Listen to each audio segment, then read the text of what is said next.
آسماں سے بارشیں ہوتی ہیں جب، میرے دل پر ہی برس جاتی ہیں سب، میں انہیں کرتا ہوں جوئے نرم رو، پھیرتا ہوں تیری جانب جو بجو، تو میرے محبوب کا محبوب ہے، میرے پہلو میں دل مطلوب ہے، جب سے ڈالی عشق نے طرۂ فغاں، دل کا آئینہ بنا اشک رواں، نازش سینہ جو تھا میرے لیے، پیش کرتا ہوں وہ آئینہ تجھے، تاکہ اپنا چہرہ اس میں دیکھ لے اور اپنی ذات کا قائل بنے، قصہ پارینہ بن جائے چراغ، تازہ ہو جائیں تیرے سینے کے داغ۔ کہہ رہے ہیں آسمان سے پانی ٹپک رہا ہے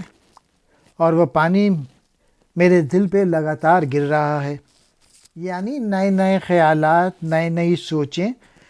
ان کے پاس آ رہی ہیں اور ان کا دل جو ہے وہ بے قرار ہو رہا ہے۔ اقبال کہہ رہے ہیں جب یہ پانی آتا ہے تو پھر سمندر میں گرنے سے پہلے وہ مختلف ندیوں میں جاتا ہے اور پھر ندیوں سے مختلف کھیتوں میں، تاکہ وہاں پہ چیزیں اگیں۔ اسی طریقے سے جو خیالات ان کے پاس آ رہے ہیں وہ ان کو ہماری طرف لے کے آ رہے ہیں، ہم لوگوں کو پاس کر رہے ہیں وہ خیالات، وہ سوچیں، وہ جذبے جو آسمان سے ان کے پاس اللہ نے وہ جو سوچیں عطا کی۔ تو میرے محبوب کا محبوب ہے، یعنی یہ جو امت ہے یہ اللہ تعالیٰ کو بہت محبوب ہے، اور اس وجہ سے اقبال کو بھی اپنی ملت سے بہت محبت ہے، اور یہ عشق اقبال کے دل میں موجود ہے اور یہ جذبہ موجود ہے،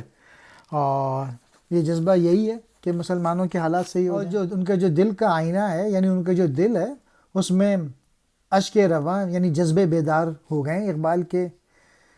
تاکہ وہ پوئٹری لکھ سکیں۔ اقبال کہہ رہے ہیں جس طریقے سے پھول کا سینہ چاک ہوتا ہے اور پھر اس میں سے خوشبو نکلتی ہے، تو اقبال نے بھی اپنا سینہ چاک کر لیا ہے، تاکہ کھول کھول کے انہوں نے باتیں پیش کی ہیں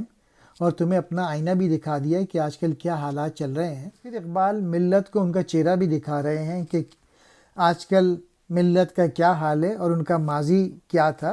تاکہ وہ اپنی ذات کا قائل بنے، تاکہ ان کو پتہ چلے ان کا ماضی بہت شاندار تھا۔ قصہ پارینہ، یعنی جو پرانی جو کہانیاں تھیں، پرانی جو داستانیں تھیں، اقبال کہہ رہے ہیں میں پھر سے دہراتا ہوں، تاکہ تیرے جو سینے کے داغ ہیں پھر سے ہرے بھرے ہو جائیں، اور پھر تیرے اندر خودی پیدا ہو جائے، پھر دوبارہ عمل کرنا شروع کر دے، پھر جذبے آ جائیں، پھر حرارت پیدا ہو جائے تم لوگوں کے اندر۔ طرۂ فغاں